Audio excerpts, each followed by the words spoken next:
Hi everyone. I wanted to do a brief video regarding the different trusts out there because I saw a video the other day where someone bought their primary residence and they were exclaiming about the benefits and that everyone should put their home in a revocable trust in order to avoid probate.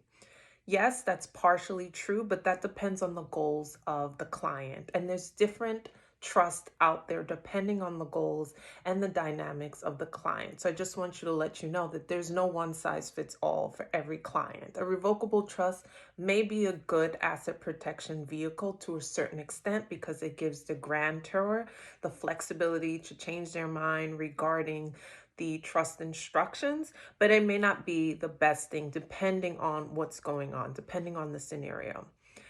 For instance, if the client has a child, a dependent that's relying on governmental assistance, that the child is disabled, the client would also probably need to set up a special needs trust. That's just a brief overview about what could be going on and that it's not one size fits all.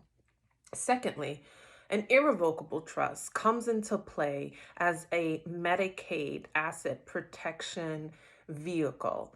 It puts the primary residence or other assets as well, but usually the primary residence of the client into this trust at a certain period in the client's life because there's a 5-year look back which determined eligibility.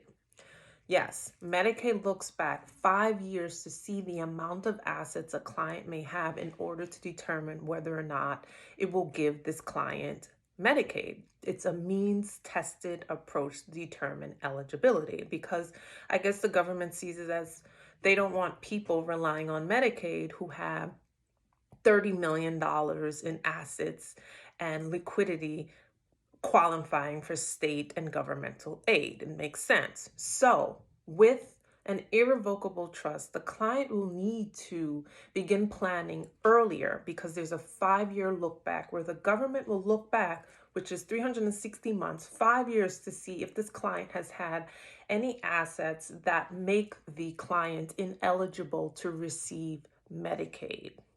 So that's when an irrevocable trust comes into play.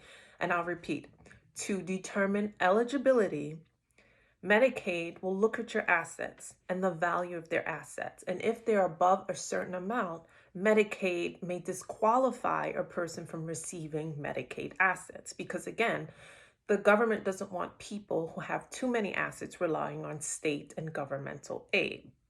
So a person will need to divest him or herself from these assets, gift them, put them in a trust, do whatever he or she needs to do in order to tell the government, I have fewer assets and therefore I should qualify for Medicaid and long-term care, typically in a nursing home.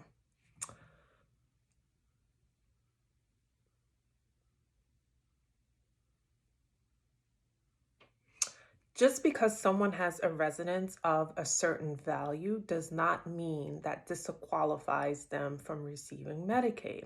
What Medicaid does do and say, okay, you qualify for Medicaid and you have assets. This is if a trust is not, an irrevocable trust is not in play. You have certain assets. We will give you treatment, we will give you care, but we will use your home, your primary residence, and other assets as collateral to pay for your care during your lifetime.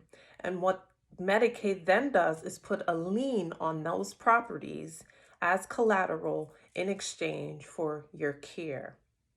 I hope this makes sense. Let me know if you have any questions.